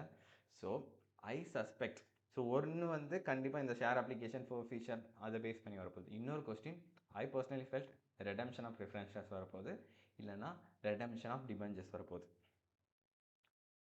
பிகாஸ் இது ரெண்டையும் அவங்க லாஸ்ட்டாக ரெடம்ஷன் ஆஃப் டிபென்ச்சர்ஸ் கூட 2 அட்டம்ப்டில் கேட்டிருக்காங்க. பட் ப்ரிஃபரன்ஸ் ஷேர்ஸை வெறும் ஒரு அட்டம்ப்டில் தான் கேட்டிருக்காங்க. இது வெரி வெரி இன்ட்ரெஸ்டிங் கான்செப்ட், ரொம்ப ஈஸி கரெக்டாக. ப்ரிஃபரன்ஸ் ஷேர்ஸை எப்படி ரெடீம் பண்ணுறது, அந்த ரெடீம் பண்ணுறப்போ நம்ம 2 மெத்தட் இருக்கும் கரெக்டாக. ஃப்ரீ ரிசர்வ்ஸை சிஆர்ஆராக கன்வெர்ட் பண்ணுறது, இல்லைனா ஃப்ரெஷ் இஷ்யூ பண்ணுறது, ரீப்ளேஸ்மெண்ட் பண்ணுறது, அவ்வளோதான், ரொம்ப சிம்பிள். அண்ட் தென் இந்த ரெடம்ஷன் ஆஃப் டிபென்ச்சர்ஸும் சிம்பிள். இந்த டிஆர்ஆர் வரும், அது எப்போ நம்ம ஒரு டிபென்ச்சர் இஷ்யூ பண்ணாலும் அது அன்லிஸ்டட் கம்பெனியாக இருந்துச்சுன்னா அது வந்து மினிமம் 10% வந்து நம்ம டிஆர்ஆர் கிரியேட் பண்ணோம். டிஆர்ஆர் இன்வெஸ்ட்மெண்ட் வந்து ஒரு 15% கிரியேட் பண்ணோம். அதை ரெடம்ஷன் பண்ணும்போது அதுக்கேற்ற அமௌண்ட்டை வந்து நம்ம ரிவர்ஸ் பண்ணால் போதும். அதாவது இன்வெஸ்ட்மெண்ட் எடுத்தால் போதும், டிஆர்ஆரை வந்து நம்ம ஜென்ரல் ரிசர்வுக்கு ட்ரான்ஸ்ஃபர் பண்ணால் போதும், அப்படிலாம் படிச்சிருப்போம். ஸோ இந்த பேசிஸில் கண்டிப்பாக எனக்கு தெரிஞ்சு கொஸ்டின் கேட்பாங்க. இல்லைனா சிம்பிளாக இந்த ஃபஸ்ட்டு 3 இருக்குல்ல, போனஸ் இஷ்யூ வரைக்கும் உள்ளதுலே 20 அந்த 15 மார்க்ஸ் இல்லை 20 மார்க்ஸ் வந்து கேட்டு முடிக்க சான்ஸ் இருக்குது. பட் நான் என்ன சொல்லுவேன்னா, ரெடம்ஷன் ஆஃப் ப்ரிஃபரன்ஸ் ஷேர்ஸும் இந்த ரெடம்ஷன் ஆஃப் டிபென்ச்சர்ஸும் படிங்க. And then issuance of debentures ரொம்ப சின்ன சாப்டர். ஸோ பேசிக்காக எல்லா சாப்டரும் படிக்கிற மாதிரி இருக்குது. பட் இந்த கொஸ்டின்ஸ்லாம் பேஸ் பண்ணி படிங்க. ஓகே, ரெடம்ஷன் ஆஃப் ப்ரிஃபரன்ஷியஸில் ஒரு 3 கொஸ்டின், ரெடம்ஷன் ஆஃப் டிபென்ச்சர்ஸில் ஒரு 2 கொஸ்டின், எதுலேருந்து சால்வ் பண்ண போகிறீங்க? The illustration book back and MTP கொஸ்டினில் சால்வ் பண்ணுங்கள். டைம் கிடச்சா இந்த 3த்தை கண்டிப்பாக பாருங்கள். Redemption of preferentials, redemption of debentures, அதுக்கப்புறம் இஷ்யூன்ஸ் ஆஃப் டிபென்ச்சர்ஸ் ஒன்றுமே மேட்டர் கிடையாது. ரெடம்ஷன் ஆஃப் டிபென்ச்சர்ஸும் ரெடம்ஷன் ஆஃப் ப்ரிஃபரன்ஷியஸும் கண்டிப்பாக பாருங்கள். போனஸ் ஷேர்ஸை எக்காரணத்து கொண்டோம், இது வந்து செகண்ட் ப்ரையாரிட்டி. ஃபஸ்ட் ப்ரையாரிட்டி இந்த for features, share application allotment, bonus issue கண்டிப்பாக. ஓகேவா? அண்ட் தென் இந்த இதுலாம் இருக்குல்ல, ப்ரோ ரேட் அலாட்மெண்ட்னா இதை ஃபுல்லாக வந்து நம்ம ரெடீம் பண்ணிக்கலாம். இல்லைனா அந்த அப்ளிகேஷன் அப்போ ரிசீவ் பண்ண அமௌண்ட்டை நம்ம அலாட்மெண்ட் யூஸ் பண்ணுற மாதிரி இருக்கும். ஃபார் ஃபீட்டர் ஷேர்ஸ்னால் அது வந்து நம்ம சிஆருக்கு ட்ரான்ஸ்ஃபர் பண்ணுவோம் கரெக்டாக. ஸோ அது ஞாபகம் வச்சுக்கோங்க. டிபெஞ்சர்ஸை ரெடீம் இஷ்யூ பண்ணும்போது இஃப் இட்ஸ் அன்லிஸ்டட் கம்பெனி 10% வந்து நம்ம டிபெஞ்சர் ரெடம்ஷன் ரிசர்வ் ட்ரான்ஸ்ஃபர் பண்ணுவோம். டிஆர்ஆர்னால் இன்வெஸ்ட்மெண்ட்டுக்கு ஒரு 15% ட்ரான்ஸ்ஃபர் பண்ண மாதிரி இருக்கும். இன்வெஸ்ட்மெண்ட்டாக கன்வெர்ட் பண்ணி வச்சுக்கணும். அதுக்கு ரெடம்ஷன் அப்போது ஃப்ரீ ரிசர்வ்ஸை வந்து நம்ம சிஆர்ஆராக ட்ரான்ஸ்ஃபர் பண்ணுவோம். அதான் கேபிட்டலைசேஷன் ஆஃப் ப்ராஃபிட் மெத்தடில். போனஸ் இஷ்யூனா எல்லா ரிசர்வ்ஸும் நம்ம யூஸ் பண்ணிக்கலாம். என்னென்னது? Profit and loss account, general reserve, CRR, securities premium, எல்லா ரிசர்வும் பண்ணிக்கலாம். பட் இந்த சிஆர் செக்யூரிட்டிஸ் ப்ரீமியம் மட்டும் கேஷ் ரிசீவில் இருந்தால் மட்டும்தான் யூஸ் பண்ண முடியும், இல்லைனா பண்ண முடியாது. ஓகே, ஸோ இதுதான் வந்து அந்த பேட்டர்ன். அதாவது லாஸ்ட்டு ஒரு 3 அட்டம்ப்ஸில் எப்படிலாம் கேட்டிருக்காங்க, லைக் 4 அட்டம்ப்ஸில் ப்ளஸ் 2 ஆர்டிபி பேஸ் பண்ணி. ஸோ இந்த பேசிஸில் நீங்கள் என்ன பண்ண போகிறீங்கன்னா, உங்களுடைய இல்லுஸ்ட்ரேஷன் புக் பேக் கொஸ்டின்ஸ்லாம் ஆல்ரெடி சால்வ் பண்ணிக்கிட்டால் இந்த ஆர்டிபி 2 கொஸ்டின் சால்வ் பண்ணுங்கள் இமீடியட்டாக. அதுக்கப்புறம் இந்த எம்டிபியில் இந்த மாதிரி இருக்க இந்த சிமிலர் டைப்பில் கேட்டிருக்க எல்லா கொஸ்டினும் சால்வ் பண்ணுங்கள். ரொம்ப நேரம்லாம் ஆகாது, ஆன்சரும் அதுலேயே இருக்கும். ஜஸ்ட் ஓகே இதுக்கு இதான் ஆன்சர் அப்படின்ட்டு நீங்கள் மைண்ட்லேயே கால்குலேட் பண்ணிவிட்டு அதை போய் ஆன்சரில் செக் பண்ணுங்கள். Should be more then enough to pass CA foundation exam with good marks. ஓகேவா? அண்ட் தென் எக்ஸாமில் ஈஸியான கொஸ்டினில் தான் உங்களுக்கு நிறைய டைம் போக சான்ஸ் இருக்குது. ஸோ ஒரு 100 மார்க் கொஸ்டினை நீங்கள் 180 மினிட்ஸில் எழுதுறீங்கன்னா ஒரு கொஸ்டினுக்கு ஒரு 10 மார்க் கொஸ்டினுக்கு 18 மினிட்ஸ் மேலே போகக்கூடாது. ஓகே, ஸோ வாட்ச் கட்டிட்டு போங்க. எந்த காரணத்துக்கு கொண்டு வாட்ச், டிஜிட்டல் வாட்ச் எடுத்துக்கோங்க. ஒவ்வொரு செகண்டும் முக்கியம். ஒரு 10 மார்க் கொஸ்டின் எழுதுறப்போ ஒரு 18 மினிட்ஸ் போகுதுன்னா மேக்ஸிமம் ஒரு 2 மினிட்ஸ் அலோவ் பண்ணுங்கள். அதுக்கு மேலே போலையா நீ உனக்கு அவ்வளோலாம் ஒர்த் இல்லை அப்படின்ட்டு go on to the next sum. Okay, so இப்படி பண்ணாதான் அட்லீஸ்ட் 90% எடுக்க முடியும். ஏன்னா ஒரு எக்ஸாம் பேப்பர் வந்து கஷ்டமாக இருக்குன்னு வச்சுக்கோங்களேன், ஐசிஐ வந்து கிரேஸ் மார்க் கொடுக்கும். பட் கிரேஸ் மார்க் கொடுக்கறதுக்கு ஆன்சர் ஷீட்டில் ஏதாச்சும் எழுதியிருக்கணும் கரெக்டாக. ஸோ அட்லீஸ்ட் 90% வந்து பேப்பரை ஃபில் பண்ணுங்கள். தெரிஞ்சது எழுதுங்க, சும்மா ரெலவெண்ட்டாக எழுதுங்க. ஆஃப்கோர்ஸ் நீங்கள் படிச்சுட்டு தான் இருக்கும். அண்ட் தென் ஏன் 90% எழுதுறதுனா, நீங்கள் 60% எடுத்துகிட்டு நான் 50% எடுப்பேன்னு நினச்சிங்கன்னா கண்டிப்பாக அது நடக்காது. ஐசியில் அந்த மார்க் எவாலுவேஷன் பண்ணும்போது நிறைய மார்க் குறைப்பாங்க. ஓகே, ஸோ மினிமம் நீங்கள் 90% எழுதினா தான் அட்லீஸ்ட் ஒரு 60%, 55% ஆச்சும் எடுப்பீங்க பாஸ் மார்க். ஸோ அதனால தான் சொல்கிறேன், நீங்கள் கம்மியாக எழுதிட்டு பாஸ் பண்ணுன்னு சொல்லி எக்ஸ்பெக்ட் பண்ணிங்கன்னா chances are less. So try to right maximum ஒரு மார்க்குக்கு 1.8 மினிட்ஸ் தான் மேக்ஸிமம். ஒரு 10 மார்க் கொஸ்டின் எழுதுறீங்கன்னா 18 மினிட்ஸ் மேலே ஸ்பெண்ட் பண்ணாதீங்க. அதுக்கடுத்து லாஸ்ட்டாக கொஸ்டின் எழுதி முடிச்சுட்டு பிறகு ஒரு 5 மினிட்ஸ்க்கு முன்னாடி நீங்கள் எல்லா கொஸ்டின்லேயும் கொஸ்டின் நம்பர் எழுதிருக்கீங்களா? இப்போ 3Aல 3Aன்னு போட்டிருக்கீங்களா? வெறும் 3ல 3 செக்ஷன் இருக்குன்னா அது 3ஆவதுல சி போட்டிருக்கீங்களா, பி போட்டிருக்கீங்களா? ஒவ்வொரு செக்ஷன் முன்னாடியும் அந்த கொஸ்டின் நம்பர் 3 போட்டிருக்கீங்களா எழுதுங்க. ஏன்னா நீங்கள் அவர் கணக்கில் எழுத போகிற ஆன்சர்ஸ் எல்லாம் will get 0 marks if you don't have the question number. Because என் ஃப்ரெண்ட்ஸ்க்குலாம் நடந்திருக்கு, நல்லா எழுதியிருப்பாங்க பட் கொஸ்டின் நம்பர் போட மறந்துருப்பாங்க. ஸோ அதனாலே மார்க் போகும். ஸோ இந்த மிஸ்டேக்ஸ்லாம் பண்ணாதீங்க. அண்ட் தென் லாஸ்ட்டாக ஃபைனலாக ஒரு அக்கௌண்ட்ஸ் பேப்பர் முடிஞ்சோடனே வந்துட்டு அந்த ஆன்சரை ஃப்ரெண்ட்ஸோட டிஸ்கஸ் பண்ணாதீங்க. இப்போ எப்படின்னா, இப்போ லெட்ஸ் நீங்கள் ஒரு 4 டிஷ் வந்து சமைக்கிறீங்க. ஒவ்வொரு டிஷ்க்கும் வந்து 10 hours ஸ்பெண்ட் பண்ணுறீங்க. லெட்ஸ் 10 வந்து ரொம்ப ஓவராக இருக்குது, 2 hours ஸ்பெண்ட் பண்ணுறீங்க. ஸோ லெட்ஸ் நீங்கள் ஃபஸ்ட்டு வந்து ஒரு டிஷ் செஞ்சீங்க, வடை செஞ்சுருக்கீங்கன்னு வச்சுக்கோங்களேன். இந்த வடை நல்லா இல்லைன்னு அந்த வடையை மட்டும் தூக்கி போடுவீங்களா? இல்லை நீங்கள் செஞ்ச எல்லா டிஷ்ஷையும் தூக்கி போடுவீங்களா? இல்லை, நீங்கள் லாஸ்ட்டாக ஒரு 3-4 months கடுமையாக உழைச்சிருப்பீங்க கரெக்டாக. ஸோ இது எல்லாமே ஈக்குவலாக ஃபார் அக்கௌண்ட்ஸ்க்கு, லாக்கு, குவான்டிடேட்டிவ் ஆப்டிடியூட்க்கு, எக்கனாமிக்ஸ்க்கு.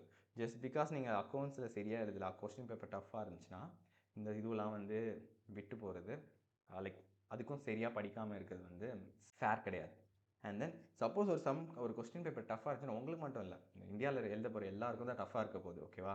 ஸோ ஐசிஐ வந்து ரிசல்ட்ஸ் 0லாம் இஷ்யூ பண்ண போகிறது இல்லை. ஸோ ஐசிஐ வந்து மினிமம் ஒரு 20% ரிசல்ட் இஷ்யூ பண்ணுவோம் கரெக்டாக. ஸோ அந்த 20% நீங்கள் கண்டிப்பாக இருப்பீங்க. கஷ்டமாக இருந்தாலும் ஐசிஐ கிரேஸ் மார்க் கொடுப்பாங்க. ஸோ அதில் நீங்கள் இருப்பீங்க. ஸோ அதை பற்றி கவலைப்படாமல் நெக்ஸ்ட் பேப்பருக்கு படிக்க உட்காருங்க. Okay, so all the best. ஏதாவது டவுட் இருந்தால் கமெண்ட்டில் கேளுங்க. அண்ட் இந்த பிடிஎஃப் வந்து நான் முன்னாடி சொன்ன மாதிரி கீழே இருக்க டெஸ்கிரிப்ஷனில் என்னுடைய வெப்சைட்டில் இருக்கும், இல்லைனா டெலிகிராம் சேனல் ஷேர் பண்ணுறேன். All the very best. நல்லா படிங்க. நானும் உங்களுடைய சிஏ ஃபவுண்டேஷன் வெற்றிக்கு வந்து கடவுளை வேண்டிக்கிறேன். ஸோ நல்லதே நடக்கும்.